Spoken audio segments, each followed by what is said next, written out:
ஹாய்மா, இதை பாருங்கடா, பீர்த்தங்காய் பொரியல். இந்த மாதிரி சின்ன சின்ன பீசஸாக கட் பண்ணிக்கோங்க. அதுக்கப்புறமா வெங்காயம் கட் பண்ணிக்கோங்க திட்டமா. இதை பாருங்கள், எண்ணெய் வச்சு கடுகு, உளுத்தம்பருப்பு, கருவேப்பிலை, காஞ்ச மிளகாய் கிள்ளி போட்டுட்டு வெங்காயம் போடாதீங்க. ஏன்னா பீர்த்தங்காய் வேகத்துக்குள்ளார வெங்காயம் கருகி போயிடும். அதனால் என்ன பண்ணணும், பாதி ஆறதுக்கப்புறம் வெங்காயம் போனது பாருங்கள். இந்த பீர்த்தங்காவை நம்ம தோலை எடுத்துட்டு அதுக்கப்புறமா இந்த எண்ணெயில் போட்டு நல்லா ஃப்ரை பண்ணணும். மஞ்சத்தூள் போட்டு பாதி கொஞ்சம் நேரம் வெந்ததுக்கப்புறம் தாண்டா உப்பு போடணும், எடுத்த உடனே போடக்கூடாது. ஓகேவா?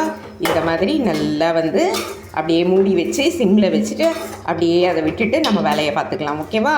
இதுக்கப்புறமா நம்ம பாதி ஆனதுக்கப்புறமா வெங்காயம் போட்டு நல்லா ஃப்ரை பண்ணிட்டோன்னா நல்லா மெத்தனை ஆனதுக்கப்புறமா அது மேலே மிளகாத்தூள் போட்டுட்டு நம்ம வடிச்சு கடலையை பவுடர் பண்ணி அது மேலே தூவிட்டோன்னா வாசமாக இருக்கும், சூப்பராக இருக்கும், டேஸ்ட்டாக இருக்கும். லைக் பண்ணுங்கள், ஷேர் பண்ணுங்கள், சப்ஸ்கிரைப் பண்ணுங்கள். தேங்க்யூ.